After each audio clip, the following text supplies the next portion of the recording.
Bonsoir. Nous avons l'habitude d'être très ponctuels et de commencer à 18h15 pile. Donc voilà, il est 18h15, nous commençons.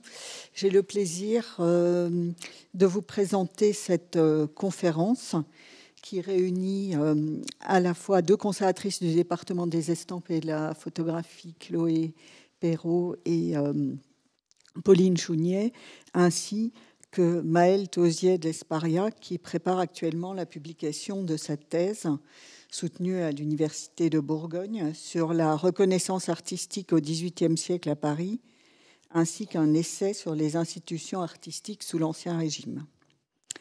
Il est également président du groupe de recherche en histoire de l'art moderne et co-dirige à ce titre la nouvelle publication de l'association intitulée « Le paysage et ses marges au XVIIe et XVIIIe siècle ».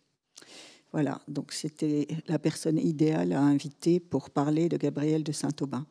Car ce soir, nous allons évoquer un artiste singulier, comme la fin du XVIIIe siècle a été assez généreuse en personnalité difficile à définir. Je pense que Gabriel de Saint-Aubin en fait partie. C'est un des plus grands et prolifiques dessinateurs du XVIIIe siècle, dont l'œuvre est rare et recherchée.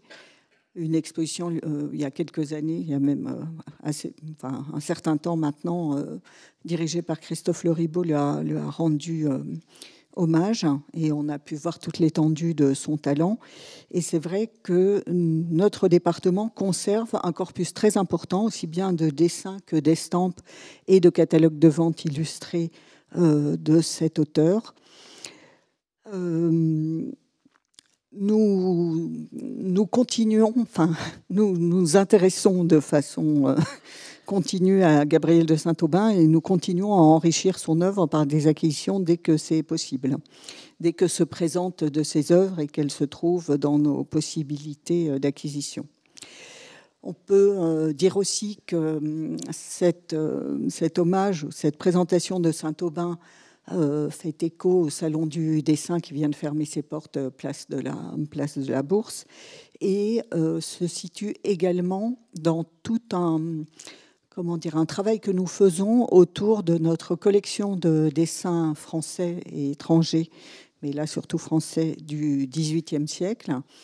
Je peux rappeler que nous avons organisé l'an dernier une très belle exposition avec un florilège de dessins français du XVIIIe au Clark Institute à Williamstown aux États-Unis, laquelle exposition, qui a fait l'objet d'un très beau catalogue, aussi bien en américain qu'en français, a été présentée ensuite au musée de Tours. Et Chloé Perrault et Pauline Chounier étaient les chevilles ouvrières de cette présentation, avec Corinne Lebitouzé, autre 18e au département. Voilà, et dans cette exposition qui s'appelait « Promenade de papier », plusieurs dessins de Saint-Aubin étaient évidemment présentés. Donc il me reste à laisser la parole à nos trois conférenciers qui vont vous présenter notre collection et la personnalité de Saint-Aubin.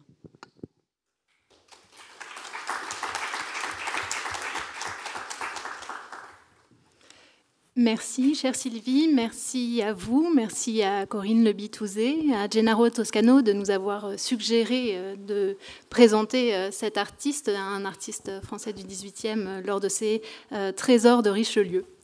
Merci aussi au comité scientifique du cycle de conférences des Trésors, constitué de représentants de l'École des Chartes, de l'INHA et de la BNF.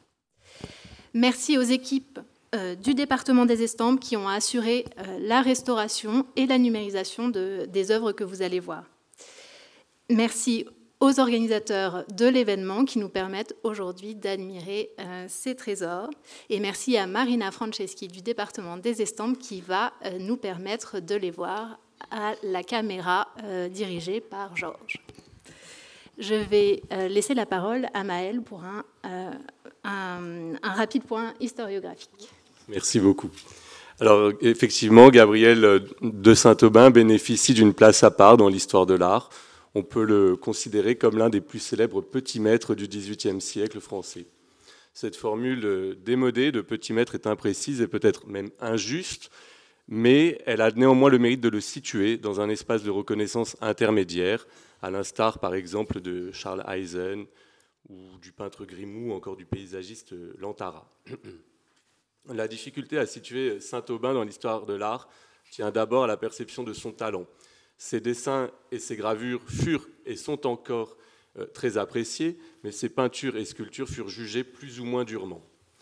La difficulté à situer Gabriel de Saint-Aubin tient aussi à la nature de sa carrière. Il fut un acteur immanquable de la vie artistique parisienne, mais il ne fut jamais membre de l'Académie royale de peinture et de sculpture, laquelle était supposée réunir les artistes les plus réputés. Gabriel de Saint-Aubin ne fait pas partie des grands oubliés, à la différence de Georges de La Tour. De son vivant et après sa mort, des auteurs évoquèrent sa vie et son œuvre. Pour appréhender cette historiographie, on se limitera aujourd'hui à 4 grandes dates. Alors, comme la plupart des artistes du XVIIIe siècle, Gabriel de Saint-Aubin ne retint guère l'attention des historiens de l'art du XIXe siècle, du moins jusqu'à l'année 1859, où les frères Goncourt consacrèrent le premier fascicule de leur publication, L'art du XVIIIe siècle, à la famille de Saint-Aubin. Donc avant même les publications consacrées à Watteau, Chardin, Boucher, Fragonard, etc. C'est vous dire. C'est important de le signaler. À partir de là, de nombreux travaux sur Gabriel de Saint-Aubin furent publiés, en particulier dans des revues savantes. L'année 1914, par exemple, fait date. Elle correspond à la publication de l'œuvre gravée de Gabriel de Saint-Aubin, Notice historique et catalogue raisonné, par le grand spécialiste de l'artiste, Émile Dacier, qui était conservateur à la BNF et donc le prédécesseur de mes 2 collègues. C'est une publication importante parce qu'elle souligne la place de Gabriel de Saint-Aubin dans l'histoire de la gravure, ce dont va vous parler Chloé dans quelques minutes. En 1929 et 1931, le même Dacier publia cette fois-ci le catalogue raisonné de l'œuvre, de l'ensemble de l'œuvre de Saint-Aubin, en 2 volumes. Cette publication, qui doit d'ailleurs beaucoup au Goncourt, est encore aujourd'hui un ouvrage de référence qui contient plus de 1100 numéros. Enfin, et Madame Aubenas vient de le rappeler, en 2007-2008, le musée du Louvre et la Frick Collection ont organisé une exposition consacrée à l'artiste à Paris et à New York. Cet événement fut associé à la publication d'un catalogue important qui réunit notamment des essais de Colin Bailey, Kim de Beaumont et Pierre Rosenberg, qui sont tous 3, parmi d'autres, de grands spécialistes de l'artiste.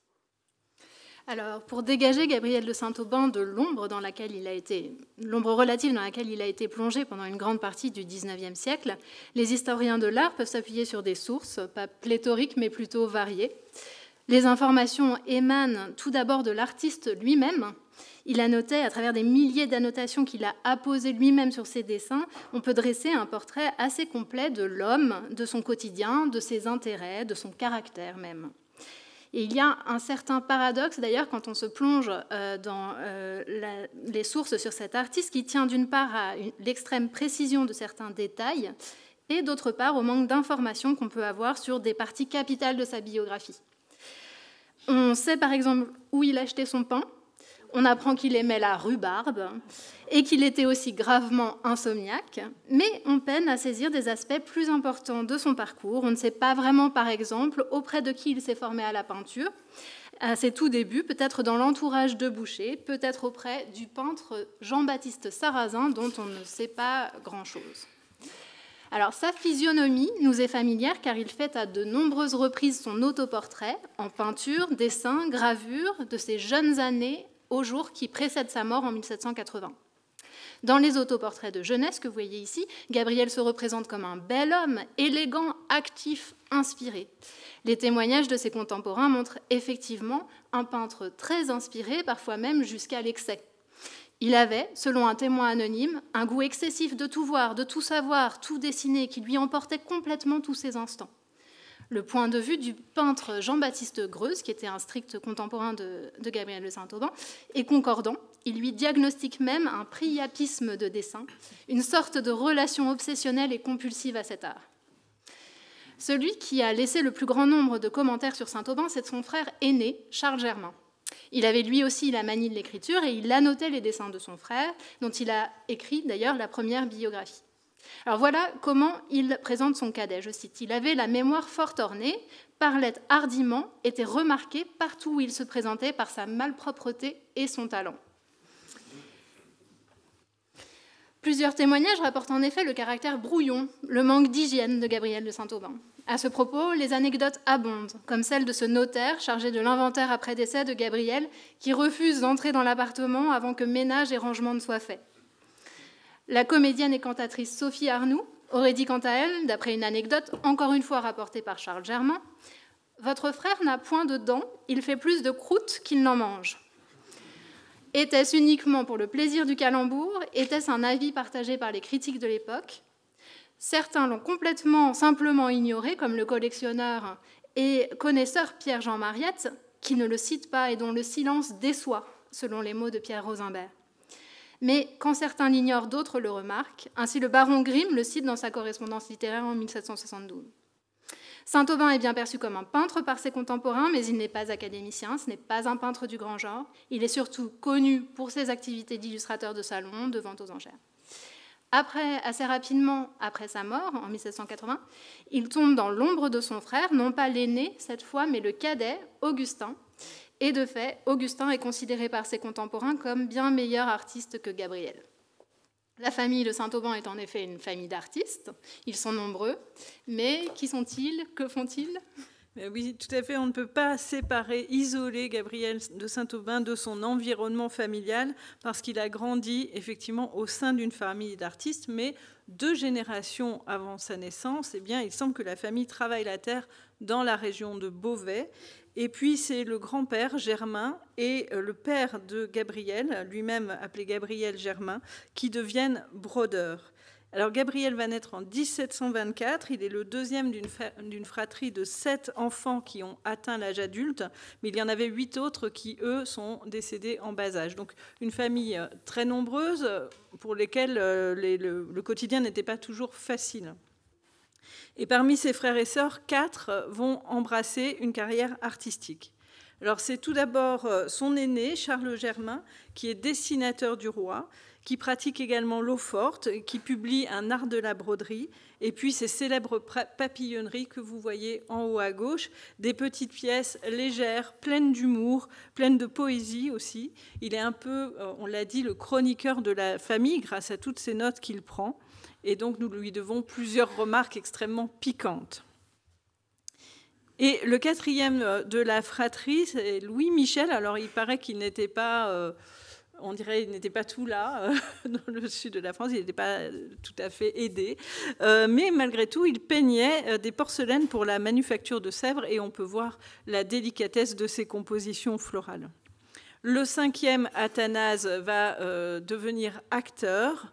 Et puis le 6e, Augustin, dont nous avons déjà parlé et que nous retrouverons, devient, lui, graveur professionnel. Donc nous verrons d'ailleurs tout à l'heure à quel point sa manière de graver diffère de celle de Gabriel, qui, elle, est beaucoup plus libre. Ici, on est sur un travail professionnel. Alors, nous conservons une vision assez vivante de la vie de la fratrie à travers les multiples carnets de dessins qui témoignent de jeux graphiques non dépourvus d'humour et d'un regard plutôt critique sur leurs contemporains. Donc ici, vous voyez la caricature de la Pompadour à travers cette mise en abîme du tableau. Et puis, un petit commentaire, la vérité surmonte l'autorité. Alors, dans cet environnement qu'on devine à la fois turbulent, stimulant, on peut supposer que Gabriel va former son goût pour les arts et probablement aussi commencer à dessiner, peut-être au contact de son père et de ses frères. Mais il se forme également à l'Académie royale de peinture et de sculpture, un passage presque obligé pour qui veut essayer de construire une carrière. On le sait parce qu'il obtient plusieurs prix de dessin, mais malheureusement, il échoue par 3 fois à obtenir le prix de Rome qui lui aurait permis d'aller en Italie, d'aller se former l'œil au contact des antiques et des paysages romains. Il n'arrive pas non plus à se faire financer ce voyage par le mécénat, comme ça pouvait se faire, et donc il va former son œil dans un environnement essentiellement parisien. Alors bien sûr, Gabriel de Saint-Aubin va tendre à devenir peintre d'histoire parce que c'est le genre le plus haut placé dans la hiérarchie des genres qui lui aurait donc ouvert une grande carrière et la possibilité de commandes importantes, mais malgré tout, il ne faut pas avoir une vision trop réductrice de ces catégories artistiques du XVIIIe siècle, puisque les artistes pratiquent en général plusieurs techniques, plusieurs médias, la peinture, le dessin, la gravure. Ils testent les nouveautés, ils s'essayent à différents sujets, et puis ils vont notamment produire dessins et estampes, d'autant plus qu'ils ne sont pas abîmés d'ouvrages, aurait-on dit à l'époque, c'est-à-dire complètement inondés de demandes et de commandes. Et bien tout simplement, ils multiplient, et on le comprend bien, les activités de façon à pouvoir gagner un peu leur vie. Alors Saint-Aubin n'est pas différent, il va donner dans le portrait, on le voit ici en train de croquer le portrait de l'évêque de Chartres qui ne voulait pas être portraituré, et donc il va se cacher derrière un paravent lors d'un dîner pour pouvoir restituer ses traits. Il va aussi également produire par exemple des illustrations et des vignettes et des frontispices pour les livres, vous en avez aussi un exemple ici. Et puis s'ajoute à cette production, disons, de nécessité, on l'a dit chez Saint-Aubin, cet irrésistible attrait du dessin, qui est un de ses traits les plus remarquables et déjà commenté par ses contemporains. Alors, bien sûr, un artiste ne dessine pas seulement dans l'objectif d'une commande, ça vous l'avez bien compris, puisque Saint-Aubin a, lui, cette habitude de croquer absolument tout son quotidien, tout ce qu'il a sous les yeux. On l'a même pris à la messe en train de dessiner, et il s'est fait attraper puisque toutes ces dames se tournaient pour essayer de voir le croquis en train de se faire, jusqu'à ce que l'officiant finisse par mettre bon ordre à tout ça en rappelant tout le monde à l'office.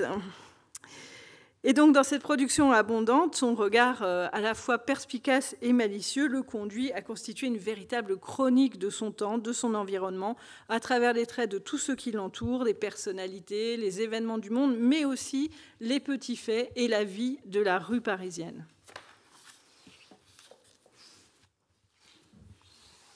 Et donc, nous allons à présent vous présenter notre première partie, Saint-Aubin, chroniqueur de la vie parisienne.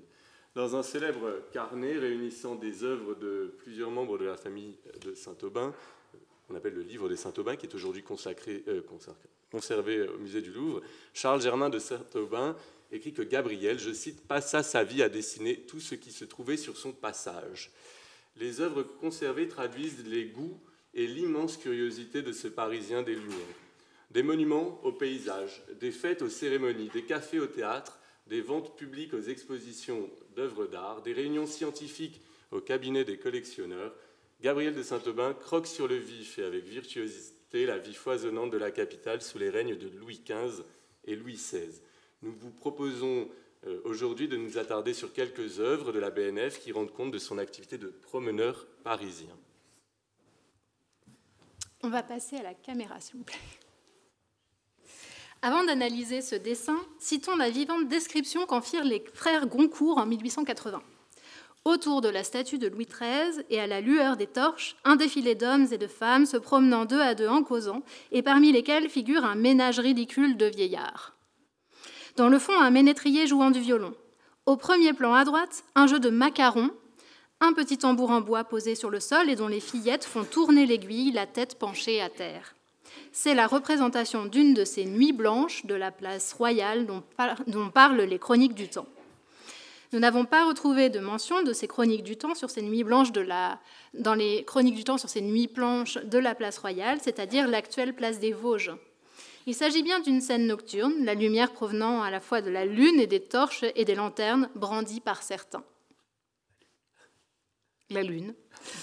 Le dessin, tracé d'abord à la pierre noire, appliqué en un réseau de hachures larges et espacées, est repris au premier plan pour les plis des costumes, les contours des visages, avec un matériau d'un noir bien plus intense et plus gras. Ces traits sont courts, souples, accentuent habilement les ombres sur un tracé qui est, dans l'ensemble de la feuille, assez clair et peu contrasté. Pour certains tableaux, pour certains dessins, Gabriel de Saint-Aubin a lui-même nui à ses œuvres par de lourdes reprises ultérieures, le mieux est l'ennemi du bien, mais ici, la cohabitation des deux techniques fonctionne admirablement. L'architecte Hippolyte Détailleur, qui possédait ce dessin avant son acquisition par la Bibliothèque nationale en 1891, a pris soin de conserver le cartouche qui ornait le montage sur papier bleu. Il donne le titre et une date, 1748, une date qui semble assez crédible quand on compare cette feuille avec d'autres de la même période dans le corpus de l'artiste. Détailleur a donc possédé ce dessin à la fin du XIXe siècle avec plusieurs milliers de dessins sur Paris et la France, aujourd'hui conservés au département des estampes et de la photographie. Il y a dans cette collection 4 autres dessins de Saint-Aubin que nous n'aurons pas le temps de voir ce soir, mais que vous pouvez voir sur Gallica. Ce beau dessin était peut-être destiné à la vente par Gabriel de Saint-Aubin, le genre de la promenade urbaine dans des parcs, sur des boulevards, aux abords de monuments emblématiques de la ville et cher à Saint-Aubin, et fréquent dans ses dessins de présentation ou même ses peintures. Gabriel de Saint-Aubin se tient ici, comme assez souvent, à mi-chemin entre la scène de fête galante, développée par Watteau, et dont il a reçu sans doute l'influence par l'intermédiaire de Boucher, et des représentations populaires comme les Cris de Paris. Mais l'œuvre gravée de Saint-Aubin fait aussi la part belle au paysage parisien, et c'est ce dont il va être question maintenant. Oui, et on va pour l'instant repasser sur le PowerPoint, le temps de quelques explications techniques. Car en effet, Gabriel de Saint-Aubin grave un certain nombre de scènes parisiennes. Donc il va utiliser la gravure à l'eau forte, une technique qui a longtemps été appelée la technique des peintres, tout simplement parce qu'elle est assez facile à mettre en œuvre. On utilise une plaque de cuivre qu'on vernit et puis qu'on noircit, vous le voyez, avec un noir de fumée. Donc là, il s'agit bien sûr d'une plaque tout à fait contemporaine. Et puis ensuite, avec une pointe, pas un clou, une vraie pointe pour les vrais graveurs, on va rayer la surface, tracer le dessin à la surface de ce vernis.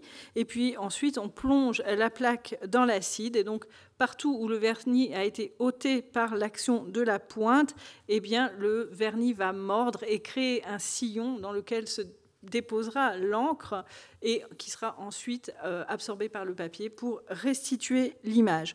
Donc vous voyez, c'est une technique assez libre et qu'on peut ensuite reprendre, retravailler. On fait un premier tirage, on voit le résultat, on retravaille sa plaque, soit avec le même procédé, soit avec, et c'est le cas pour Saint-Aubin, d'autres techniques. Lui va beaucoup utiliser la pointe sèche pour effectuer ses reprises.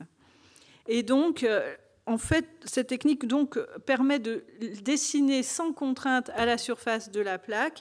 La seule véritable contrainte, c'est de bien penser qu'à l'impression, le dessin va se retrouver inversé, comme vous le voyez ici. Donc il faut anticiper et dessiner à l'envers de ce qu'on a l'intention d'obtenir. Alors l'avantage aussi, bien sûr, c'est la possibilité d'obtenir une production de multiples, puisque cette plaque peut être réimprimée un certain nombre de fois, pas un nombre complètement infini de fois, surtout qu'à ce moment-là, on ne va pas acériser les plaques pour les durcir, si vous voulez. Donc le passage sous la presse, le cuivre étant un métal assez mou, va finir par refermer d'une certaine manière les tailles. Donc le nombre de tailles est limité, mais malgré tout, la possibilité de produire des multiples permet tout simplement d'obtenir une production intéressante à un coût raisonnable et donc de pouvoir tout simplement vendre ses œuvres. Et puis, plus encore, cela permet de diffuser son style, le type de sujet qu'on est capable de traiter en tant qu'artiste, et on le verra, ça a eu une importance particulière pour Gabriel de Saint-Aubin. Alors, les œuvres de Gabriel de Saint-Aubin ont été gravées par ses soins, mais aussi par d'autres artistes. Comme on s'intéresse aujourd'hui à sa main, à sa manière, eh bien, on va simplement considérer les œuvres originales, c'est-à-dire celles qu'il a gravées lui-même d'après ses dessins, en laissant de côté les centres d'interprétation, c'est-à-dire les gravures effectuées par d'autres d'après les œuvres de Saint-Aubin. Dans la gravure, comme pour le dessin, donc, il ne résiste pas à cette tentation de représenter la vie parisienne. Et il grave, par exemple, ces chaises aux Tuileries. Alors, je pense que ça parle à la plupart d'entre nous, puisque les premiers rayons de soleil du printemps arrivant, on va tous se précipiter, sandwich et roman à la main, sur les fameuses chaises vertes, en espérant en trouver une disponible. Eh bien, Saint-Aubin, à travers cette représentation, nous ramène à l'origine de cette habitude, et vous voyez qu'il remonte à cette année 1760. Alors, on conserve deux versions. Ici, cette version est accompagnée d'un texte qui, tout simplement, décrit l'événement. Et puis, on va passer à la caméra sur la deuxième version de l'estampe. Vous voyez qu'elle est imprimée sur une feuille avec une autre image. Et sur cette autre image, eh bien, Saint-Aubin témoigne d'un fait, c'est qu'il y a beaucoup de poussière aux Tuileries. Ça n'a pas changé. Alors, on avait imaginé à ce moment-là un système, un tonneau, qui permettait d'arroser le sable pour tout simplement le fixer au sol pour éviter qu'il s'en vienne salir ces dames et toute la belle compagnie. Donc vous voyez ici ce système de tonneau qui roule et qui répand de l'eau. Et ensuite, donc, il nous représente aussi ces dames sur les chaises parce que pendant longtemps, il n'y avait que des bancs de bois. Le jardin des Tuileries est ouvert au public au XVIIe siècle, après que Le Nôtre l'ait retravaillé, reconfiguré en 1664, et il est ouvert au public. Alors quand on parle de public au XVIIIe, bien sûr, c'est un public choisi. Ce n'est pas tout le monde qui peut accéder, mais malgré tout, il est très fréquenté. Problème, il n'y a que des bancs de bois. Et donc, quand ces messieurs peuvent enfin s'asseoir, souvent, ils se trouvent, par galanterie, devoir laisser leur place à une dame. Donc, c'est quand même fort ennuyeux, n'est-ce pas? Et donc, on se dispute un petit peu les places. Et le gestionnaire du domaine, Louis-Dominique Bontemps, va avoir cette excellente idée de faire installer des chaises. C'est d'autant plus une excellente idée qu'il va les louer et que ça rapporte une certaine somme. Et il en confie le fermage, je crois, à sa maîtresse. Bon. Alors, bon, il y a cette affluence, n'est-ce pas ? Et donc, Saint-Aubin va nous restituer ça. Et comment est-ce qu'il intitule cette pièce? Il l'intitule non pas « Les chaises aux Tuileries », comme la première qu'on a vue, mais cet ensemble de deux images, il l'intitule « Le spectacle des Tuileries ». Et ça nous dit bien à quel point il est au spectacle de ses contemporains. Alors, ici, ce qu'on peut observer, tout en bas à gauche, c'est sa signature. Voilà, vous voyez qu'il a signé ici, mais au-dessus, il a inscrit « retouché à la pointe sèche ». Alors ça, on va le revoir. C'est une habitude qu'il a d'annoter directement dans la matrice les modifications qu'il peut faire. On y reviendra. Et puis, on trouve aussi sur cet estampe quelque chose de très intéressant, qui est ce que j'appelle des motifs signatures. Vous y trouvez un petit chien, la queue retroussée, en train d'aboyer joyeusement. Et ça, c'est vraiment quelque chose de récurrent chez Saint-Aubin. Comme on a des habitudes, vous savez, d'écriture, de former ses A, ses D, ses F d'une certaine manière, d'utiliser certains mots qui reviennent, et bien chez lui, ce sont des motifs, et c'est fréquent chez les artistes, les arbres, les nuages, une certaine manière de composer, et des motifs qui reviennent souvent. Et puis, on peut également et surtout observer voilà, les tailles. On voit qu'il grave d'une manière extrêmement libre, comme on dessinerait finalement. On peut presque suivre son geste, reproduire le geste, et on va voir en repassant sur le PowerPoint à quel point sa manière de graver diffère de celle de son frère, qui donc, lui, est un graveur professionnel. Donc vous voyez à droite l'estampe d'Augustin avec des tailles, c'est très technique, des tailles croisées, très régulières, les petits points pour passer de l'ombre à la lumière, donc assurer la transition dans la gradation des tons, et puis la manière à côté très libre de Saint-Aubin où il barbouille presque sa plaque de hachure. Alors, tous ces zooms, tous ces détails, vous pouvez les retrouver sur Gallica. Et grâce à la technologie 3IF, vous pouvez vraiment vous plonger en zoom magnifié dans les détails de l'estampe. Alors, on va pouvoir montrer la seconde estampe que je souhaitais vous présenter ce soir, puisque Saint-Aubin ne grave pas seulement la belle société, il va graver aussi la rue. Ici, cette scène nocturne qui est particulièrement intéressante parce qu'elle fait écho au premier dessin qu'on vous a montré, cette nuit blanche sur la place Royale. Donc, contrairement au choix que Saint-Aubin a pu faire dans le dessin, ici, la lumière, on va repasser sur la caméra, la lumière est assurée par la lanterne seulement, et puis par la lumière qui émane de la maison derrière, à l'arrière. Donc, il fait bien ici le contraste entre le confort de celui qui est chez lui, au chaud, à l'abri, et de cette marchande qui continue à travailler malgré l'heure avancée, malgré les intempéries, malgré le vent. Et on apprécie ici à quel point Saint-Aubin s'est saisi de la leçon des artistes néerlandais. Il faut savoir qu'au XVIIIe siècle en France, on a un goût prononcé pour la peinture du XVIIe siècle néerlandais, donc il a dû chercher peut-être à produire une pièce qui est susceptible d'intéresser, de plaire, d'être dans le goût de ses contemporains. Et voyez ce travail autour de la lumière de la chandelle qui, à elle seule, éclaire le relief des visages. Et puis il y a ensuite une transition douce vers la pénombre dans laquelle l'essentiel des figures sont plongées. Alors du point de vue technique, cette estampe est particulièrement intéressante parce que les tailles sont extrêmement serrées pour obtenir cette densité de noir. Elles sont serrées, mais il a su malgré tout laisser le cuivre suffisant entre chaque taille pour éviter qu'à la morsure, ça bave complètement, il y a un effet de flou et qu'on perde la qualité de l'image qu'il a souhaité donner. C'est une manière presque rembranesque de travailler avec cette surcharge de taille extrêmement dense. Et de fait, aussi, Rembrandt, en tant que graveur, intéresse beaucoup au XVIIIe siècle. On pense par exemple à des amateurs tels que Vatelet qui vont essayer de restituer sa manière. Et Vatelet va même écrire un ouvrage sur comment graver, comme Rembrandt, sur les rembranesques, justement. Donc voilà, encore cette qualité de travail avec des tailles très serrées, un réseau très dense et surtout des tailles pas trop larges sur une pièce qui est petite, qui mesure 8 cm par 11 cm. Et donc on va pouvoir revenir sur le PowerPoint pour avoir le plaisir rapide d'une troisième estampe qui a disparu, et bien sur laquelle, du coup, on ne s'arrêtera pas. Bon. Eh bien, c'est bien dommage parce que je vous aurais parlé du bœuf gras, donc simplement la représentation de cette fête parisienne, avec donc les bouchers qui circulent dans Paris avec un bœuf et qui sont déguisés, et Saint-Aubin les représente déguisés en oriental, comme l'aurait fait aussi Rembrandt. Donc on voit bien là ce travail de l'œil autour du travail de Rembrandt. Alors vous l'avez bien compris, Gabriel de Saint-Aubin croque la vie parisienne. Lorsqu'il n'avait pas de feuilles pour dessiner, il lui arrivait d'utiliser un livre qu'il avait dans la poche.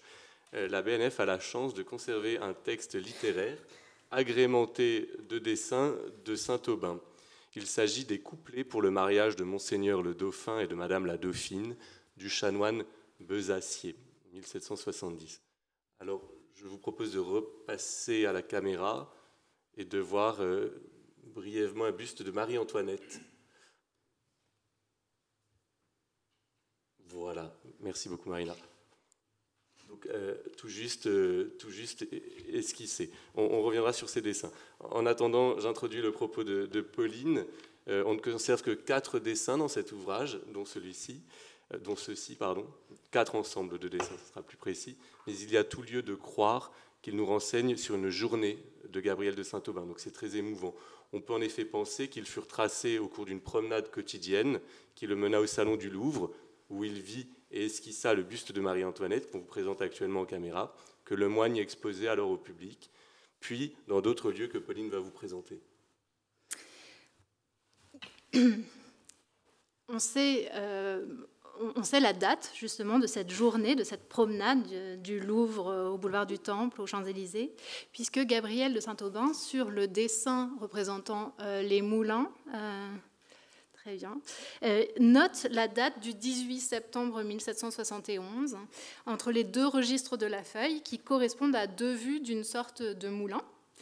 C'est cette date qui a permis à notre prédécesseur, Émile Dacier, d'y reconnaître, à la lecture des petites annonces qui étaient publiées au même moment, les moulins du sieur Berthelot, un ingénieur établi rue de Saintonge à Paris, qui présentait, non loin de chez lui, ce jour-là, sur le boulevard du Temple, le prototype d'une machine.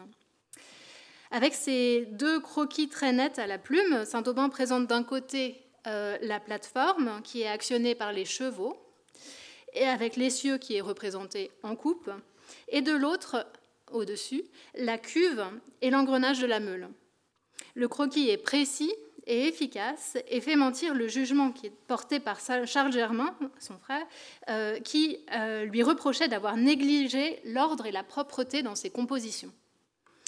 Si l'on est mal renseigné sur les débuts de Gabriel de Saint-Aubin, on sait tout de même qu'en 1747, il avait accepté un poste de professeur à l'École des Arts, tout juste fondée par Jacques-François Blondel. Il y était chargé d'enseigner le dessin 3 après-midi par semaine à des architectes en formation, parmi lesquels de futurs grands noms, Étienne Louis Boullé, Charles de Vailly ou Claude Nicolas Ledoux. Saint-Aubin a peut-être gardé de cette époque un goût pour les sciences, pour la mécanique, un talent pour la représentation des machines. Saint-Aubin est aussi un polygraphe, un esprit de son temps et le parfait curieux du siècle des Lumières. On va passer aux vues du Colisée, les vues de la salle du spectacle. Deux autres donc, qui sont tracées sur ces pages de garde du livret. Ces pages de garde sont investies par l'artiste cette fois à la seule pierre noire. Tout à l'heure, nous étions à la plume et à l'encre. On y voit une esquisse rapide. Alors, on peut garder la caméra et voir l'esquisse d'un côté, de l'autre côté, l'esquisse. Et effectivement, c'est recto verso. Donc, comme pour les moulins de Berthelot, Gabriel de Saint-Aubin tourne autour de l'objet à représenter. Les deux dessins, donc, qui sont recto et au verso, présentent des points de vue diamétralement opposés sur cette salle de spectacle. Sur l'esquisse, Gabriel de Saint-Aubin a tracé des lignes de fuite et une annotation vert et or sur les couleurs du décor de la corniche de cette salle. Vert et or, voilà, il note les couleurs du décor. Le Colisée, puisque tel était le nom de ce lieu, a dû exercer une grande fascination sur Saint-Aubin, qui le représente à de multiples reprises sur une série de dessins qui est aujourd'hui dispersée dans diverses institutions. Le Colisée était inspiré d'une salle londonienne, le Vauxhall, aujourd'hui détruit. Et le Colisée parisien est aujourd'hui détruit. Il était situé à l'emplacement du rond-point des Champs-Élysées. Il accueillait, tel une cathédrale des plaisirs, une grande variété de spectacles, de cortèges, de joutes nautiques ou terrestres. Alors, quand Gabriel de Saint-Aubin la représente, cette salle, lors de cette journée de septembre 1771, la salle est une nouveauté dans le paysage parisien. Elle a été inaugurée quelques mois auparavant à l'occasion d'un mariage, celui du comte de Provence, qui est le frère du roi. Cet événement, Gabriel de Saint-Aubin le célèbre aussi par une estampe, dont Maëlle et Chloé vont vous parler bientôt. Chroniqueur de Paris, Saint-Aubin est aussi un artiste courtisan qui cherche à s'attirer la protection de la famille royale. Merci pour cette superbe transition. Donc on peut repasser sur le PowerPoint avec un grand E, un grand E, Saint-Aubin et la cour de France. Dans la hiérarchie sociale et symbolique des arts sous l'Ancien Régime, il existait un lieu et une spécialité plus valorisée que les autres. Alors le lieu, c'est l'Académie royale de peinture et de sculpture, et la spécialité, c'était la peinture d'histoire. Alors comme vous le savez, parce que vous le saviez peut-être déjà, mais Chloé vous l'a rappelé, Gabriel de Saint-Aubin échoua 3 fois au concours du premier prix de peinture de l'Académie royale. On ignore s'il renonça lui-même ensuite à se présenter dans cette institution, ou bien si sa candidature fut rejetée. En fait, on n'a pas d'archives, donc on ne peut pas savoir. Ce qui est sûr, c'est qu'il ne fut jamais membre de l'Académie royale. Contrairement à ce que l'on pense souvent, de nombreux artistes firent des carrières en dehors de l'Académie royale. Certains d'entre eux ont encore une certaine notoriété. Tout à l'heure, je parlais de Lantara, Lyotard, Eisen, etc. En effet, dans la seconde moitié du XVIIIe siècle, que j'ai particulièrement étudié, j'ai recensé 10 fois plus d'artistes actifs à Paris en dehors de l'Académie royale que dans son sein. C'est un rapport de 80 académiciens pour 800 peintres non académiciens. Et je ne parle pas des sculpteurs, simplement des peintres. Donc, comme des centaines d'artistes, Gabriel de Saint-Aubin chercha des appuis dans d'autres instances de reconnaissance que l'Académie royale. De façon traditionnelle, il se tourna vers la cour, que je définirais comme un regroupement de personnages publics dont l'autorité pouvait garantir une reconnaissance aux artistes dans l'espace public. Et ensuite, et c'est une nouveauté depuis le début du XVIIIe siècle, c'est-à-dire depuis la fin du règne absolu de Louis XIV, l'apparition d'un public sous la forme d'une opinion publique. Je renvoie aux travaux de Jürgen Habermas sur ce public, sur cet espace public et sur cette opinion publique, mais que l'on peut transposer dans le cadre d'une histoire de l'art avec un public de spectateurs, donc dans le registre visuel. Donc en d'autres termes, 2 instances de reconnaissance, la cour et le public des spectateurs. À plusieurs reprises, et dès les années 1740, lorsqu'il collaborait avec Jacques-François Blondel, l'architecte, pour des décors de fête, Gabriel de Saint-Aubin employa ses talents pour se faire remarquer à la fois du public et de la cour, en commémorant des événements au sein de la famille royale. Et ça marche toujours, en fait, il y a toujours une fascination du grand public, d'une partie du grand public, pour l'actualité des têtes couronnées. Un coup d'œil à présent dans le catalogue raisonné de l'artiste Dacier permet de recenser une trentaine d'œuvres autonomes représentant la famille royale. Et je ne compte pas les petits portraits princiers qu'il griffonna dans les marges des livrets, dont on verra un exemple d'ailleurs tout à l'heure. Lorsqu'elles étaient gravées, ces images pouvaient constituer une importante source de revenus pour les dessinateurs comme Saint-Aubin, les graveurs comme Saint-Aubin aussi, et les éditeurs d'estampes. Voici à présent un exemple avec une allégorie sur le mariage du comte de Provence gravée par Saint-Aubin en 1771. Effectivement, Saint-Aubin commémore ce mariage entre le futur Louis XVIII et son épousée Marie-Joséphine de Savoie. Alors cette estampe a une particularité, elle est la seule pour laquelle Saint-Aubin va assurer personnellement la publicité, si vous voulez, dans un périodique, l'Avant-Coureur, et le 17 juin 1771, eh bien, il publie une annonce pour inviter le public à voir et donc potentiellement à acheter cette eau-forte dans son petit appartement de la rue Jean de Beauvais à côté du Louvre. Donc on imagine la surprise en découvrant l'appartement en désordre, n'est-ce pas? Mais donc il veut faire savoir, évidemment, par cette publicité à un public le plus large possible qu'il a produit cette pièce. Et l'annonce dont on vous a retranscrit ici un extrait est intéressante à plus d'un point parce qu'il fait donc imprimer ceux auxquels le langage symbolique est familier découvriront encore d'autres pensées dans ce dessin gravé qui n'est qu'une simple esquisse, mais que l'on peut regarder comme une preuve de zèle de l'artiste. Alors, la relation entre invention, allégorie, pensée au XVIIIe siècle, ça nous entraînerait beaucoup trop loin, ça n'est pas notre sujet, donc on va laisser de côté, mais on va seulement relever que Saint-Aubin, comme d'autres artistes, s'attache à innover dans le domaine de l'allégorie et qu'il valorise sa capacité d'invention. Et par ailleurs, sous une espèce de fausse humilité, quand il dit qu'il n'est qu'une simple esquisse, il joue sur le goût de ses contemporains, justement pour l'esquisse, justement pour la terre cuite qui précède la sculpture, tous ces gestes réputés spontanés qui sont censés recéler l'esprit de l'artiste, son inventivité, son geste.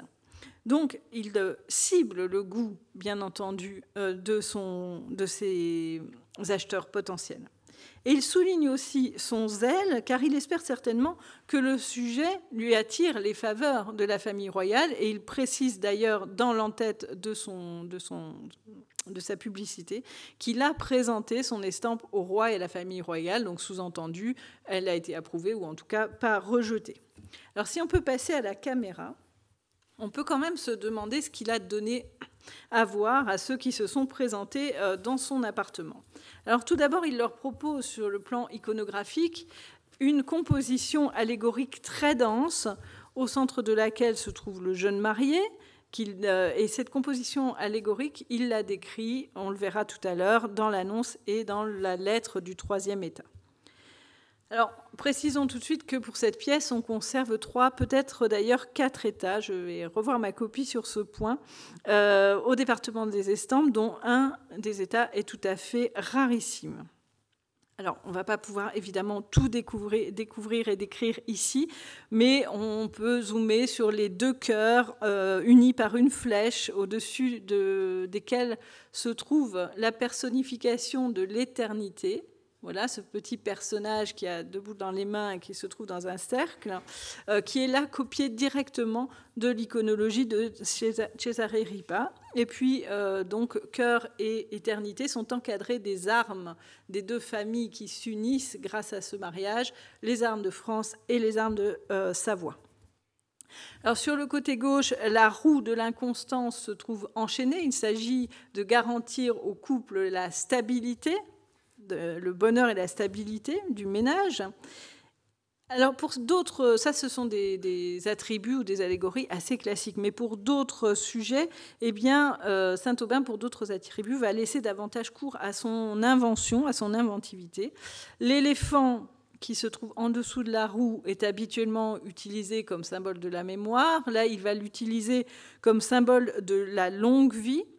Ça fonctionne aussi, hein, les éléphants sont réputés vivre longtemps, donc très bien. Et puis surtout, il va associer en bas à droite l'agneau, le lapin et le lion. Et alors là, il en fait une allégorie du règne de la paix et du retour de l'âge d'or. Bon. Bref, des symboles qui s'accumulent pour garantir paix, bonheur, prospérité à l'heureux couple. Alors, pourtant, si le jeune marié est bien présent au centre de l'image, la jeune épousée, elle, est totalement absente, sauf de manière symbolique, à travers, donc vous avez ici l'époux, et puis l'épousée est symbolisée par les deux cœurs unis par une flèche, par aussi les deux colombes qui sont discrètement à l'arrière-plan à droite, et derrière lesquelles on devine les deux chiffres enlacés, le L de Louis et le M de Marie-Joséphine. C'est charmant. Alors, dans le troisième état, on va juste changer, Saint-Aubin choisit d'insérer un détail qui va inscrire l'événement dans une réalité, puisque donc, toutes ces allégories, c'est très bien, mais on commémore un événement précis qui est survenu de manière réelle, à une date précise, et donc il dispose devant le futur Louis XVIII, il dispose un papier sur lequel il inscrit des titres. Il inscrit « Aline, reine de Golconde, opéra » et « Les projets de l'amour ».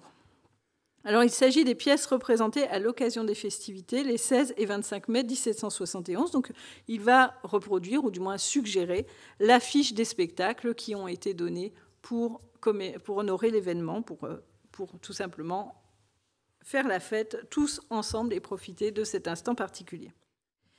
Alors, si on peut retourner sur le deuxième état, on verra que Saint-Aubin date son estampe, et il la date du mois de mai 1771. Alors, ces deux états que nous conservons, si on considère que le troisième et le dernier ne sont absolument pas terminés. Parce que si on va sur le papier qui est devant le jeune épousé, vous verrez qu'il avait ici simplement suggéré l'idée des titres. Alors, il a annoté, il a juste mis Aline, si je me souviens bien. Et puis, il a aussi fait des essais de signature. Donc, il a signé sur le jasse de l'encre, le jasse étant la partie supérieure légèrement arquée, et puis également, voilà, sur la partie centrale, on devine son nom. Il a également signé de ses initiales GDSA, et puis il a encore écrit en bas, sous le trait carré, composé et gravé à l'eau forte par Gabriel de Saint-Aubin. Donc, et j'avais même trouvé un SA quelque part dans les tailles. Donc, c'est comme s'il était dans une recherche du meilleur emplacement pour sa signature. C'est quelque chose d'assez fréquent chez Saint-Aubin. On va trouver de multiples signatures, souvent dissimulées dans les tailles. Alors, si on revient au troisième état, on verra qu'il comporte d'autres annotations. Donc, bien sûr, toute cette description qu'on devine... Alors, Saint-Aubin avait une petite écriture très fine, donc... qu'on devine ici, c'était donc tout ce qu'il souhaitait ajouter pour décrire l'allégorie, les figures allégoriques qui étaient dans la composition. Et puis, il semble s'être décidé à ce moment-là pour une signature assez classique en dessous du trait carré, mais voilà, qu'on voit ici. Donc là, c'est propre, ça a été fait par un graveur en lettres. Vous voyez, c'est le classique Delineavit et Sculpit. Et puis, il a tenté d'effacer sa signature. Alors, sur le jasse de l'encre, donc la partie légèrement plus haut, blanche de l'encre, la poignée, si vous voulez. Voilà. Il a en fait tenté d'effacer, mais enfin, ça n'est pas très bien effacé. Et puis, sur la partie centrale, il a recouvert, ici, il a recouvert aussi sa signature de taille, et puis il a annoté aussi à l'encre. Alors, les chasses aux signatures chez Saint-Aubin, ça peut être un véritable jeu, n'est-ce pas, visuel. Alors, plus étonnant, surtout dans cette estampe, il s'est servi de la marge pour inscrire des remarques sur l'avancée de son travail. Donc, tout en haut à droite, il a tracé des petites lignes sur la matrice pour que ce soit droit. parce que bon, pour que ça fasse plus propre, on a bien compris. Et puis, il a inscrit un certain nombre de choses. Alors, ce qu'on peut lire, ce qu'on arrive à déchiffrer, c'est retouché en juillet, potentiellement d'ailleurs, on a vu grâce à la caméra le 16 juillet 1771. Puis alors ensuite, une série de mots indéterminés, peut-être des dates auxquelles il a repris l'estampe. Et tout en bas, une série de petits bâtonnets. Donc, je suppose qu'il s'agit du nombre de tirages d'essais ou d'essais qu'il a effectués, parce qu'il peut-être comptait-il pour savoir où il en était dans l'utilisation de sa matrice. C'est une pure supposition. Mais ce qui est très étonnant quand même, c'est qu'il se sert là de la matrice pour noter. Il ne note pas sur le tirage d'essais. Il va noter directement dans la matrice. Alors, souvent dans le bon sens pour que, au tirage, on puisse lire ce qui est inscrit. Parfois, il se prend un petit peu les pieds dans le tapis et puis c'est tout simplement écrit à l'envers. Et puis, quant aux annotations qui sont destinées à rester, eh bien, c'est pareil, il les suggère. Il suggère l'endroit où elles devront être inscrites, mais cette fois-ci par un graveur en lettres, c'est-à-dire un professionnel. Le problème avec Saint-Aubin, c'est que eh bien, ces reprises potentielles, parfois, n'ont jamais lieu, et donc on se trouve avec un état absolument non fini et qui est censé être le dernier. Donc, qu'a-t-il vendu, finalement, à ceux qui sont venus dans son appartement ?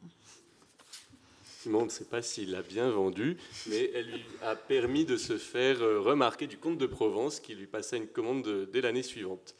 Il existe de nombreuses traces de son intérêt pour la vie de cour, et Pauline maintenant va vous présenter un dessin, cette fois-ci, plus intime aussi, que l'artiste a ébauché dans un catalogue de vente au détour d'une promenade.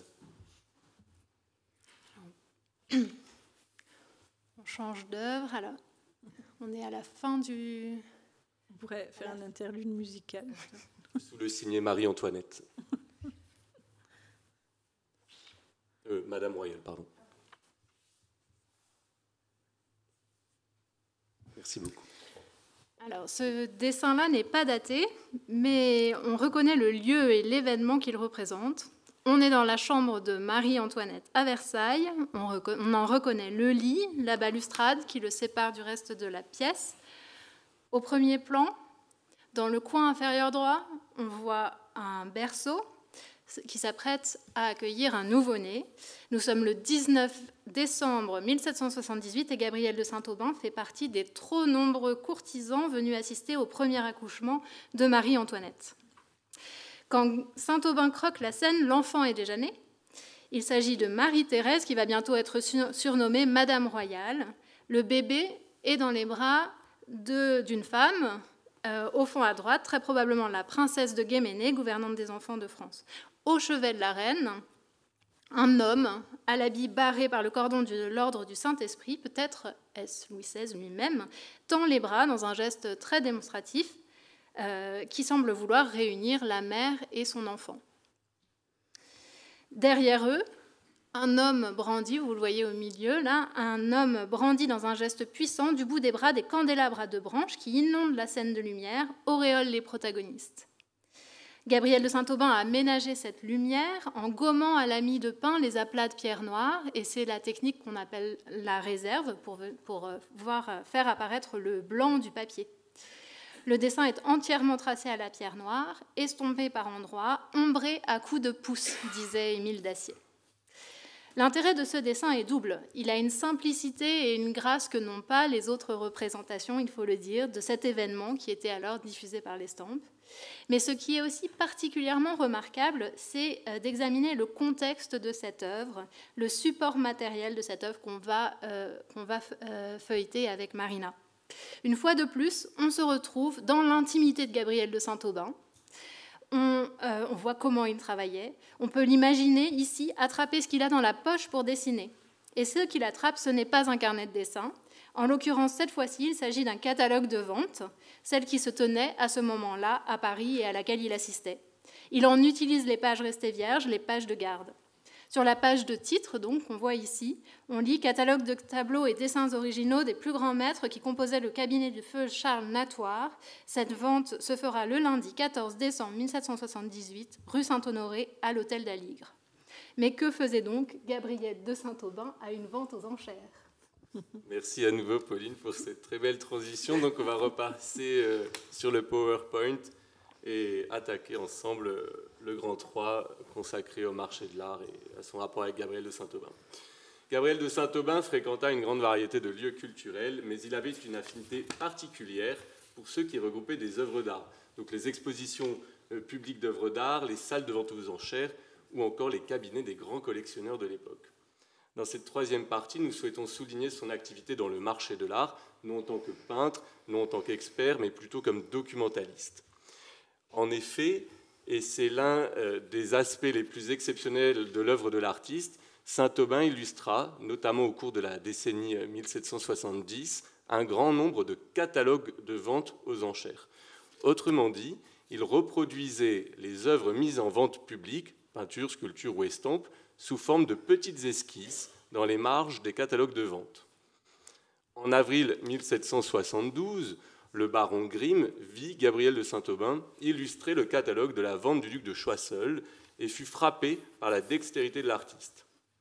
Dans sa correspondance, le baron écrit qu'il vient de voir, je cite, « un dessinateur brocanteur qui avait fait un travail aussi curieux qu'intéressant. À côté de la description de chaque tableau, il avait fait à la marge du catalogue un petit croquis de dessin en lavis qui mettait parfaitement au fait de l'ordonnance des dispositions et même des principaux effets du tableau. » Gabriel de Saint-Aubin s'est d'ailleurs représenté lui-même en train d'illustrer un catalogue de vente dans cette aquarelle pleine de vie lors d'une vente aux enchères. Et vous le voyez au premier plan à gauche, complètement replié sur son catalogue de vente. C'est la troisième figure en partant de la gauche, avec une redingote brune, jaune. Dans la biographie qu'il rédigea sur son frère, Charles Germain rappelle que sa principale occupation était en effet de dessiner, et surtout, je cite, « les cabinets de tableaux dont on faisait la vente. Il les représentait si rapidement et si juste que plusieurs sont fort intéressants. » Plusieurs historiens de l'art ont tâché de recenser cette précieuse production. Dernièrement, Colin Bailey a recensé 37 catalogues de vente illustrés, mais des mentions dans les archives prouvent qu'il en existait 150, voire davantage. La BNF a la chance de conserver 13 de ces catalogues illustrés. C'est pas mal, c'est actuellement la collection la plus importante de cette nature au monde, hein. Nous avons choisi de vous présenter 2 exemplaires de la BNF, bien que les 13 catalogues de vente soient bien sûr tout aussi dignes d'intérêt.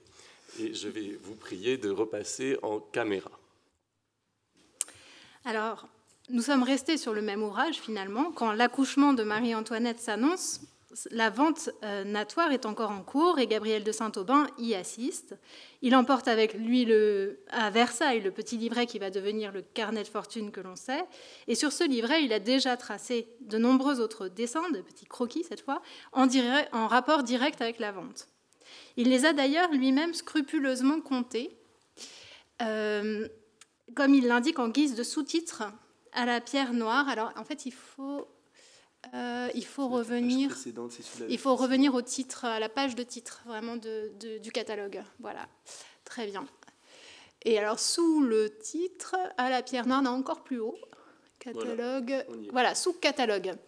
Il indique orné de 150 dessins par Gabriel de Saint-Aubin, appartenant à. Et alors là, on aimerait savoir à qui le livret appartenait ou devrait appartenir, mais Saint-Aubin laisse la phrase en suspens. Si la mention n'est pas complète, elle nous permet toutefois d'émettre l'hypothèse que ces dessins ont été réalisés par Saint-Aubin non pour son plaisir seul, pour lui-même, mais pour répondre à une commande. Et si Gabriel de Saint-Aubin prend ici le soin de compter ces tout petits dessins faits dans les marges du catalogue, c'est sans doute pour en rendre compte à un tiers. Cette mention converge d'ailleurs avec d'autres annotations de Saint-Aubin sur divers catalogues qui indiquent qu'il pouvait se faire rémunérer pour un tel travail, soit par des marchands, soit par des collectionneurs. Alors, la vente natoire, qu'on va feuilleter un peu ici, s'ouvrait de manière tout à fait classique sur les peintures de l'école italienne. Encore une page. Encore une page, voilà, les peintures de l'école italienne. On voit les croquis faits dans les marges par Saint-Aubin. Et l'école française commençait au numéro 18 de la vente, avec un tableau de Pierre Subléras représentant le repas chez Simon. Le petit croquis de Saint-Aubin se situe en bas à gauche de la page et permet de juger de sa virtuosité. Alors, on va repasser très brièvement au PowerPoint.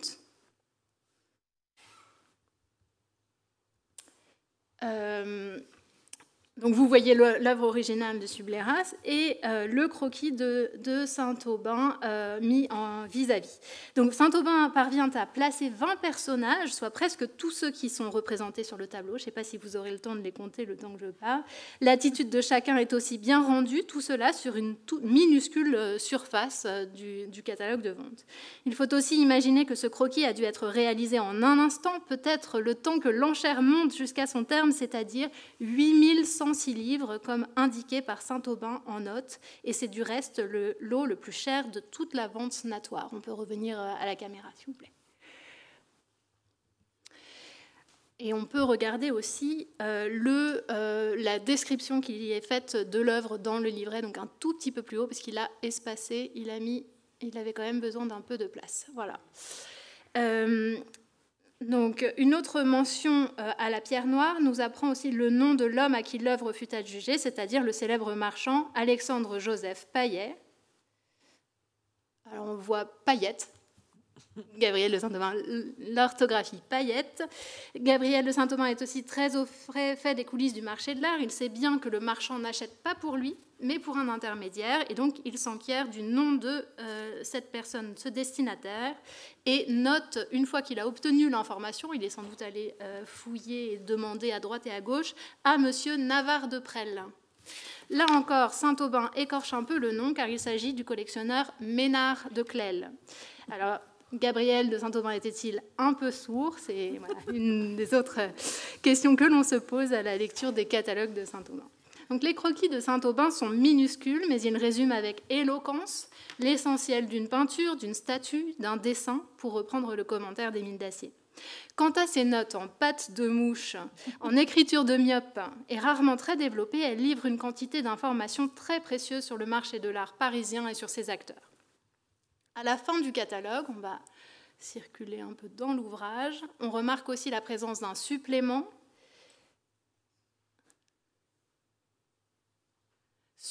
Très bien.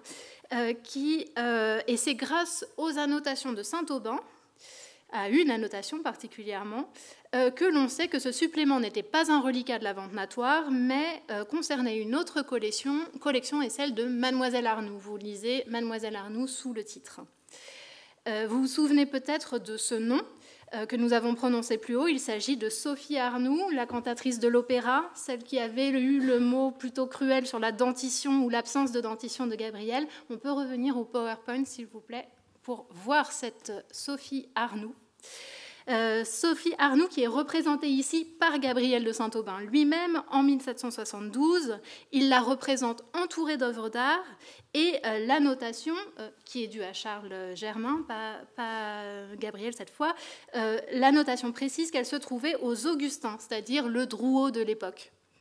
En 1772, donc, Sophie Arnoux compte parmi les collectionneurs actifs de la scène parisienne. Là, on la voit à une vente aux enchères. On rencontre son nom à ce moment-là sur les catalogues de vente. Elle enchérit et elle figure parmi donc, les acquéreurs. Mais à la fin de 1778, vous vous souvenez que là, nous sommes en 1778, accouchement de Marie-Antoinette, etc. Elle est passée de l'autre côté, si je peux dire. Elle est contrainte de vendre sa collection ou doit du moins se défaire d'une partie de celle-ci. La cantatrice vit alors un moment difficile de sa carrière. Elle subit la défaveur du public et se retire de l'Académie royale de musique.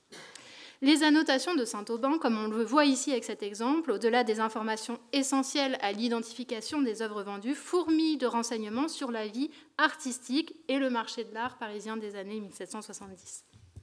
Alors, un petit point sur les provenances. Comment est-ce que la BNF a acquis tous ces catalogues de vente?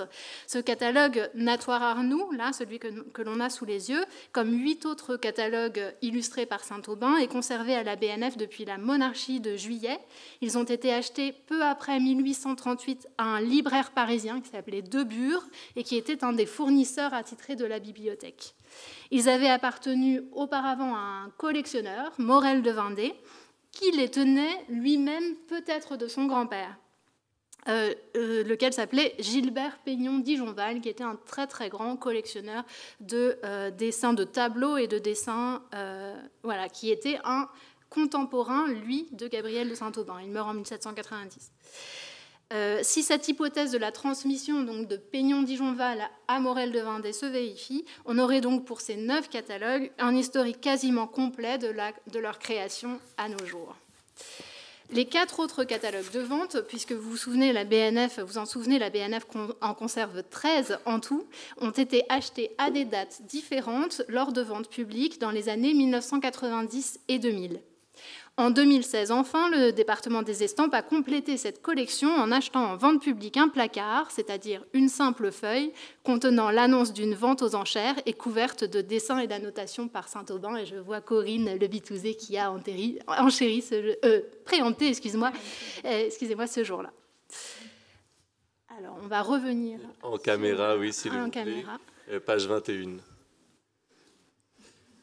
Oui, je reviens un instant pour compléter le propos de Pauline sur le catalogue de la vente natoire, pour attirer votre attention sur un autre élément intéressant. Saint-Aubin ne se contentait pas d'ébaucher les œuvres qu'il avait sous les yeux, il apportait aussi des corrections aux textes imprimés, souvent d'ailleurs rédigés à la va-vite par des marchands et des experts, ce qui explique ces petites corrections.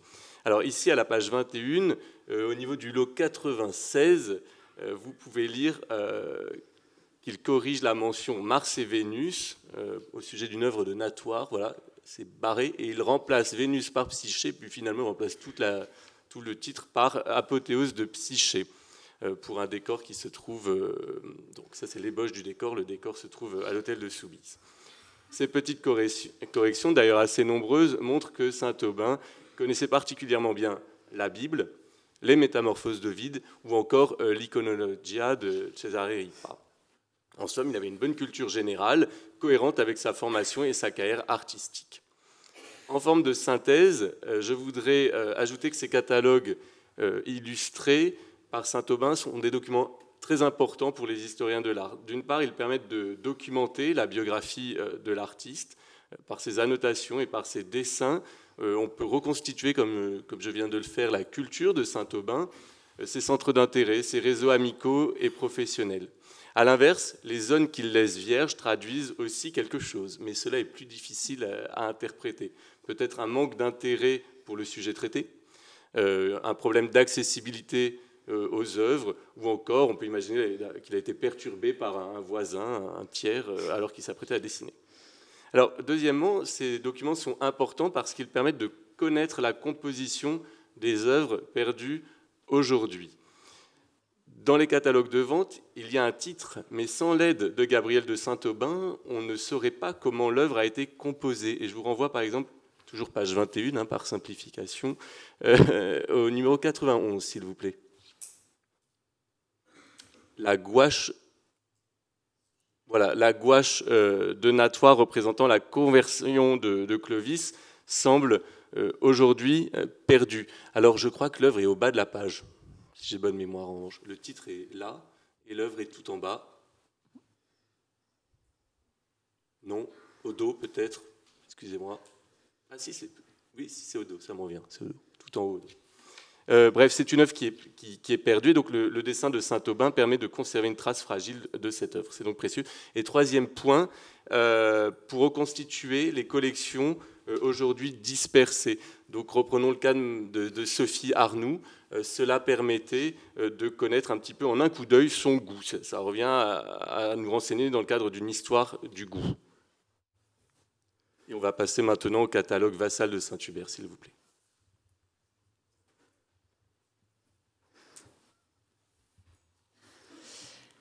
Alors, ce catalogue-là a été acquis, fait partie des acquisitions plus récentes. Il a été acquis en 1991.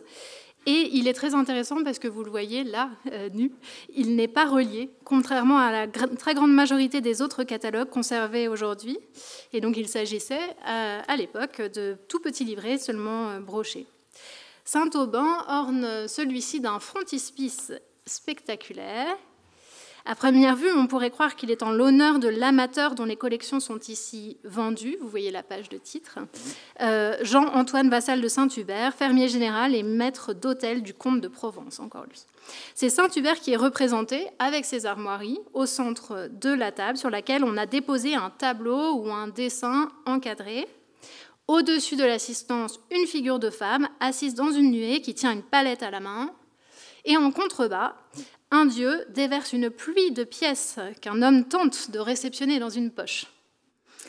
Le dessin est signé en bas et daté de 1774, c'est la date de la vente. Il est aussi annoté à la plume de la main de Gabriel, patte de mouche, qui écrit « On peut mettre Plutus à la place du discernement ». Saint-Aubin, qui n'aime pas beaucoup l'implicite, précise non seulement donc l'iconographie, auquel nous n'aurions pas reconnu Plutus, le dieu des richesses, mais donne aussi une clé de lecture au dessin. Il lui confère une interprétation plutôt insolente.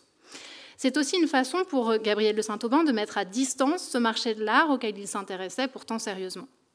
Sur les catalogues de vente, il note en effet assez systématiquement le nom des acheteurs, on l'a vu tout à l'heure avec Navarre de Presles, Ménard de Clel, le prix au marteau des œuvres, comme beaucoup d'artistes, comme beaucoup de contemporains le font d'ailleurs. Et il faut noter qu'il existe dans les collections de catalogues de vente, des riches collections de catalogues de vente qui sont conservées au département des Estampes, par exemple, à la bibliothèque de l'INHA ou dans d'autres collections, beaucoup d'exemplaires annotés avec les prix d'adjudication. Mais la valeur vénale n'est pas un critère déterminant pour Saint-Aubin dans le choix des œuvres qu'il illustre. Il ne va pas se limiter aux œuvres les plus chères, à la provenance la plus prestigieuse, à la vente de Saint-Hubert, puisqu'on a l'exemple ici. Il met autant, sinon plus de soin, à copier des terres cuites en fin de catalogue. On peut en regarder quelques-unes à la fin du catalogue. Alors c'est vraiment à la fin... On a les terres cuites. Voilà, ça c'est déjà un joli exemple, ou à côté. Voilà.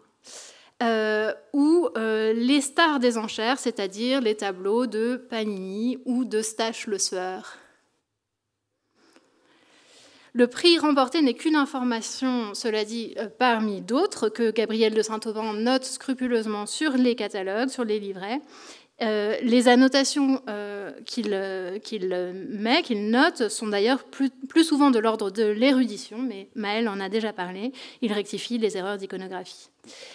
En revanche, on va trouver peu de commentaires apportant un jugement esthétique sur les œuvres qui passent en vente. Gabriel de Saint-Aubin ne se veut pas critique d'art, et les rares fois où il s'y adonne, le jugement est presque toujours laudatif. Alors, pour donner un exemple, chez Vassal de Saint-Hubert, numéro 113, La ruine d'un pont de Demachy, il écrit qu'il l'a admiré au salon de 1773. Voilà. Alors, on peut repasser au PowerPoint, s'il vous plaît. Cette attitude très bienveillante face aux œuvres de ses confrères devait frapper ses contemporains, peut-être autant que la frénésie de Gabriel à tout dessiner. Et c'est ce qui caractérise un personnage de fiction largement inspiré de Gabriel de Saint-Aubin dans un petit ouvrage anonyme paru en 1779 et intitulé « Jeannot au salon ». Gabriel de Saint-Aubin y apparaît sous les traits d'un dénommé Croquetel, qui est, je cite, une espèce de dessinateur occupé à griffonner sur les marges d'un livret les plus grands tableaux d'histoire du salon. On voit que ce n'est pas que les tableaux d'histoire d'ailleurs. Ce Croquetel est présenté comme une sorte d'attraction vivante, une silhouette bien connue du public parisien, comme devait l'être Gabriel de Saint-Aubin. L'un des personnages s'exclame « Qui est-ce qui ne l'a pas vu calquant, croquant, dessinant dans les jardins, les salons, les ventes, les places publiques ?» Dans cet ouvrage, Jeannot au salon, les tableaux du salon font l'objet d'une discussion entre ce Croquetel, toujours très bienveillant et qui trouve à chacune des œuvres des qualités, et un peintre anglais dénommé Hogarth, auprès de qui aucun tableau ne trouve grâce, et il est très sévère. Au cours de ce dialogue, il faut le dire assez prévisible et répétitif. Les œuvres du salon sont, les unes après les autres, sévèrement critiquées par Hogarth et généreusement défendues par Croquetel. L'un trouve tout à louer, l'autre tout à reprendre. Alors cet exemplaire fait partie de la collection de Loane, sur laquelle nous avons en ce moment une jolie actualité, puisqu'une chercheuse associée, Mathilde Vallière, est en train, qui est dans la salle, je crois, travaille sur ces questions-là et voilà, se penche sur cette très belle collection de Loane en ce moment. Mais donc, nous avons finalement ce témoignage fictif de la présence de Gabrielle de Saint-Aubin au salon, mais il existe aussi des sources réelles, directes, cette fois, qui nous sont parvenues sur la présence de Gabrielle de Saint-Aubin au salon, et c'est ce dont Maëlle va vous parler maintenant. Alors on retourne sur le PowerPoint, le grand 4, qui sera notre dernière partie, et nous venons de voir l'heure, donc je vais supprimer de façon un peu spontanée des morceaux. Si vous avez des questions, en revanche, nous y répondrons volontiers tout à l'heure. Alors avant cela, une recontextualisation. Au cours du XVIIIe siècle, les beaux-arts intéressèrent de plus en plus le public. Il y a différents éléments qui permettent de percevoir ça dans la production culturelle de l'époque, mais je vous les épargne. Je vais m'attarder sur le développement des expositions publiques d'œuvres d'art, et c'est sur ce point que je vais insister, car Gabrielle de Saint-Aubin ne se contenta pas de participer à ces expositions, comme vous pouvez vous en douter, il les représenta aussi. Un petit rappel historique, l'exposition de l'Académie royale s'appelait le Salon, parce qu'elle avait lieu, elle se tenait dans le salon carré du Palais du Louvre. Elle fut la première et la principale exposition parisienne de type professionnel. Cette manifestation réunissait exclusivement les œuvres des membres de l'Académie royale dans un espace spécialement aménagé à l'effet d'en faire une sorte de vitrine de l'école française. C'est un terme de l'époque. Cette exposition avait beaucoup de succès. Elle attirait à Paris un public de toute origine sociale et géographique, donc des Parisiens bien sûr, des provinciaux, des étrangers. Et l'historien de l'art Udolfo van de Sant a estimé qu'au salon de 1787, il y avait eu 60 000 visiteurs, donc l'équivalent de 1/10 de la population parisienne. C'est énorme.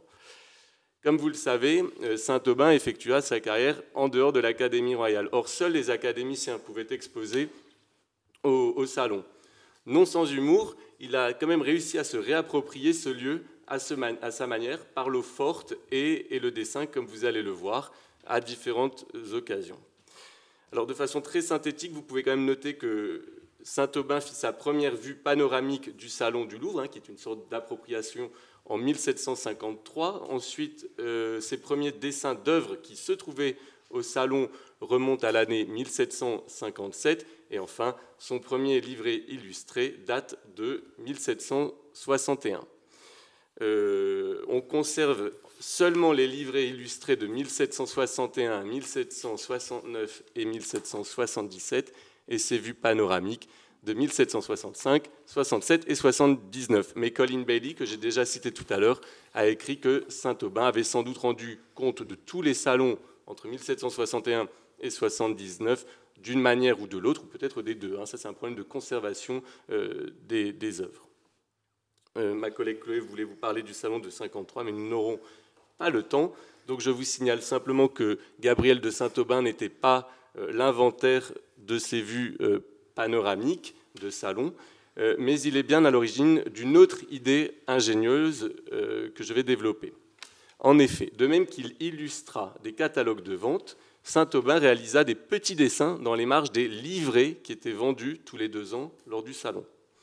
Seuls 3 livrets de salon ont été recensés dans le monde et, je vous le donne dans le mille, ils sont tous conservés à la BNF. La BNF conserve donc l'intégralité de ces livrets, c'est-à-dire pour les années 1761, je répète, 69 et 77. Ils sont arrivés dans les collections de la BNF, comme la majorité des catalogues de vente d'ailleurs, sous la monarchie de Juillet. Comme pour les catalogues de vente illustrés, les historiens de l'art se sont demandé quelles étaient les fonctions de ces exceptionnels livrets ornés d'esquisses des œuvres exposées au salon. On ne peut faire que des conjectures, je vous en propose 2. Tout d'abord, peut-être une fonction récréative, pour le pur plaisir de croquer les œuvres d'autres artistes réputés et ayant fait déjà une brillante carrière à l'Académie. Sinon, on peut penser à la fonction documentaire, avec l'hypothèse de la nécessité de conserver la trace visuelle des œuvres exposées. Ça pouvait être la commande d'un amateur d'art ou bien d'un marchand. Quelle que soit la motivation de Saint-Aubin, ces livrets illustrés sont aujourd'hui de précieux témoignages, car ils permettent notamment d'identifier des œuvres disparues. Et je vous propose de découvrir tous ensemble, en repassant sur la caméra, le livret illustré du salon de 1761. Attardons-nous donc un peu sur ce livret, en suivant la chaleureuse recommandation de Denis Diderot sur cette exposition. Je le cite, il écrit « Jamais nous n'avons eu plus beau salon. Presque aucun tableau absolument mauvais, plus de bons que de médiocres, et un grand nombre d'excellents. » Ce dut être aussi l'avis de Gabriel de Saint-Aubin, qui mit un soin tout particulier à faire ses relevés dans les marges. Sur les 36 pages du livret, Saint-Aubin a réalisé 172 croquis et dessins. Vous vous souvenez peut-être de la dextérité de l'artiste, de sa capacité à croquer les tableaux en quelques instants dans le feu des enchères. Lors de l'exposition au salon, c'est un peu différent. Saint-Aubin bénéficiait d'un peu plus de temps pour observer et dessiner. À la pierre noire viennent donc s'ajouter d'autres techniques, souvent plus picturales, et notamment l'adjonction de traits de plume et de beaux lavis d'encre noire que Pauline juge très audacieux. Nous allons à présent feuilleter donc les premières pages du livret pour souligner son intérêt esthétique mais aussi patrimonial. Donc c'est très bien, on peut rester sur la page sur laquelle vous étiez, Marina. C'est la première page du livret, elle est illustrée, voilà, je vous remercie, par un portrait de Louis XV par Louis-Michel Vandelot, ce qui rappelle ce que nous avions déjà évoqué concernant son intérêt pour la famille royale et surtout son souci de s'en faire remarquer pour obtenir des commandes. Donc il réserve son premier dessin à ce portrait. C'est aussi intéressant de signaler que le portrait lui-même était la première œuvre que les spectateurs du salon pouvaient voir en arrivant. En dessous de ce beau portrait, je suis très bref parce que j'ai vu la pendule, mais n'hésitez pas si vous avez des questions tout à l'heure. En dessous, 3 portraits princiers dont on pourra reparler, mais qui manifestent toujours un intérêt pour la cour et qu'il reproduit ailleurs dans le catalogue au moment où ils sont mentionnés. Je souhaiterais maintenant que nous passions à la page 5, s'il vous plaît, pour insister sur l'utilité des dessins de Gabriel de Saint-Aubin, l'utilité documentaire. Le numéro 2, alors page 5, donc beaucoup plus tôt dans le livret. Le numéro 2 mentionne, je cite, ça n'est pas grave, plusieurs portraits sous le même numéro par Louis-Michel Vandelot. C'est au bas de la page. Plusieurs portraits. Hop, hop, hop. Où est-ce qu'ils sont ? Oui, voilà. Oui. Plusieurs portraits. Ici, Gabriel de Saint-Aubin nous rend un immense service. Il a croqué ces 4 portraits sans quoi nous n'aurions jamais pu les identifier. Vous les voyez, 1, 2, 3, 4, d'accord ? Ça nous permet donc d'identifier. Et en plus, il a complété les lacunes du livret avec des annotations qui permettent de savoir qui en étaient les modèles. Vous voyez dessous, Mademoiselle Vandelot, fille de Monsieur Karl, etc. en bas à droite, par exemple. Sur la page suivante, du coup, page 6, s'il vous plaît, Gabriel de Saint-Aubin a croqué une vaste composition de Dumont-le-Romain, intitulée « La publication, voilà, de la paix d'Aix-la-Chapelle en 1744 ». Or, je signale qu'en 1903, Casimir Slienski, qui est un des biographes de Saint-Aubin, se réjouissait de l'existence de ce dessin car il pensait que l'œuvre originale était perdue et qu'il s'agissait donc du seul moyen existant pour visualiser cette composition allégorique. Donc vraiment, c'est ce caractère documentaire très précieux des croquis de Saint-Aubin. À nouveau, un mot rapide, page 7, s'il vous plaît. Ce sont des petites études de cas pour vous donner une idée de la richesse du fond, tout simplement. Et j'ai essayé de les réunir le plus proche possible. Les dessins de Saint-Aubin permettent aussi d'identifier précisément des œuvres.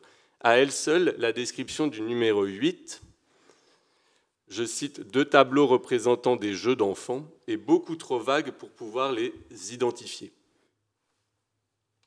Karl Vandelot a en effet peint ce sujet à plusieurs reprises et la description ne contient aucune précision relative à la forme des tableaux ou à leur dimension. Donc on est complètement perdu pour les attribuer aujourd'hui. Fort heureusement, ces dessins de Gabriel de Saint-Aubin dans la marge de gauche et ces annotations permettent de préciser notre connaissance de ces œuvres.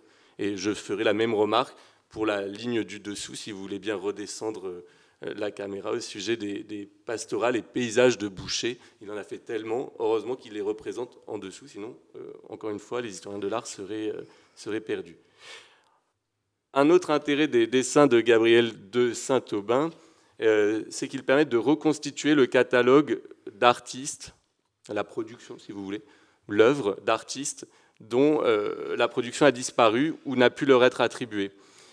Il est ainsi question dans ce livret du salon de 1761 du peintre François Guérin, donc c'est au niveau 108, c'est le dernier signé. François Guérin qui n'est guère connu aujourd'hui, enfin on le connaît pour un portrait de Madame de Pompadour et sa fille, mais rien de plus. Or, la description textuelle du numéro 108 ne nous renseigne guère davantage, je cite, plusieurs petits tableaux sous le même numéro. C'est très frustrant. Là encore, heureusement que Gabriel de Saint-Aubin intervient et esquisse très légèrement, notamment sur la partie droite, vous voyez les esquisses au crayon à la pierre noire, qui permettent quand même de retrouver de vagues compositions. On en dénombre 5 ou 6, et elles permettent donc aux chercheurs qui souhaiteraient de faire un travail, une biographie sur Guérin, de reconstituer un début d'œuvre de cet artiste. Alors il n'est pas possible de détailler davantage cette riche collection de livrets illustrés, mais elle traduit notamment un intérêt de Saint-Aubin et de ses contemporains pour les expositions d'œuvres d'art et leur contenu. Il faut savoir ici que face au succès du salon, d'autres expositions publiques collectives d'œuvres d'art virent le jour au XVIIIe siècle. Dans ma thèse de doctorat, j'en ai dénombré 45 à Paris pour la période qui s'étend de 1751 à 1791. En parallèle, il faut savoir qu'il y avait une vingtaine de salons au Louvre. Tout cela constitue environ 13 000 œuvres d'art que les Parisiens, en tout cas les visiteurs à Paris, ont pu faire entrer dans leur culture visuelle. Et donc c'est intéressant de le signaler. Comme vous le savez, Saint-Aubin n'avait pas le droit d'exposer au salon. En revanche, il participa à 2 de ces expositions extra-académiques à la fin du siècle. Tout d'abord à la Communauté et Académie de Saint-Luc en 1774 et ensuite au Colisée, dont vous a parlé Pauline, en 1776. Saint-Aubin, qui, je cite, dessine en tout temps et en tout lieu, d'après son frère Charles Germain, n'a malheureusement pas laissé d'image de ces 2 manifestations. En revanche, il représenta l'exposition des tableaux sur la place Dauphine. Alors, il la visita, rien ne prouve qu'il y participa lui-même. Alors, on va revenir, mais pendant ce temps, je peux vous présenter le contexte donc, de ce dessin, l'exposition des tableaux sur la place Dauphine. Alors, une exposition de tableaux, mais aussi de dessins et de pastels, avait lieu une demi-journée par an, lorsque le temps le permettait, sur la place Dauphine et le Pont-Neuf, d'où le nom d'exposition de la place Dauphine, qu'on donne parfois à cette manifestation. Elle était née de l'habitude de décorer le devant des maisons, depuis le XVIe siècle au moins, lors de la fête Dieu, d'où le nom également d'exposition de la fête Dieu, qu'on trouve parfois. Avant la tenue régulière du salon, donc avant 1737, toutes sortes de peintres y exposaient. Puis elle devint, dans la seconde moitié du siècle, le rendez-vous de la jeunesse qui voulait se confronter à la critique. D'où, enfin, le surnom d'exposition de la jeunesse forgé par l'historiographie depuis. Alors ici, on est en 1769.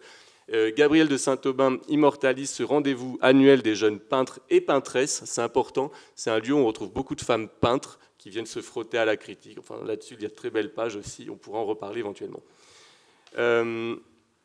C'est une superbe esquisse à l'aquarelle, à la plume et à l'encre noire sur parchemin. L'artiste y saisit le caractère éphémère et bouillonnant de l'événement. Vous noterez qu'il réserve sa palette colorée aux élégants amateurs d'art qui sociabilisent au premier plan, tout en commentant manifestement des œuvres qu'il trouve là-bas exposées.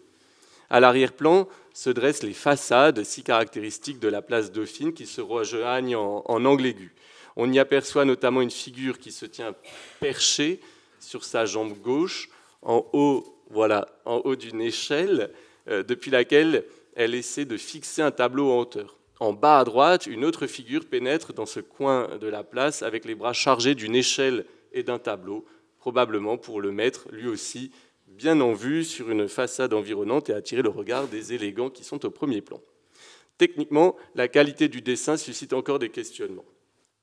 L'usage relativement rare de l'aquarelle chez Saint-Aubin et du support en parchemin, encore plus rare, laisse à penser qu'il s'agit d'une œuvre finie, c'est-à-dire destinée à être mise en vente ou à orner un élément décoratif.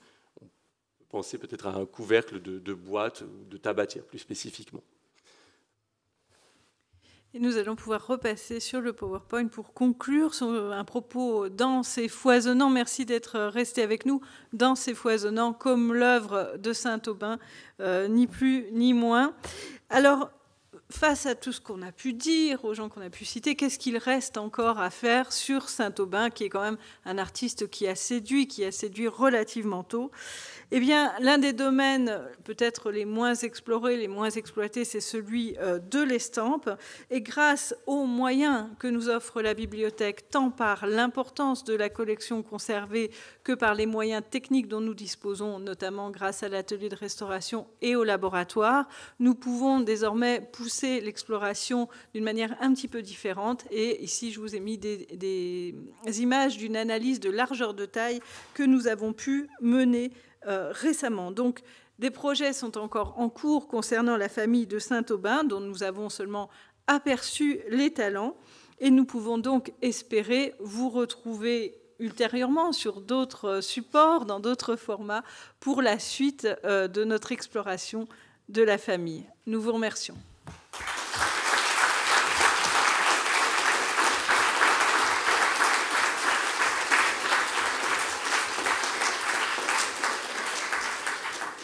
Voilà, simplement parce que vu l'heure, il faut qu'on ferme l'auditorium. Et donc, je vous disais, vous avez 2 mois de vacances, parce qu'entre les vacances scolaires, les ponts, etc.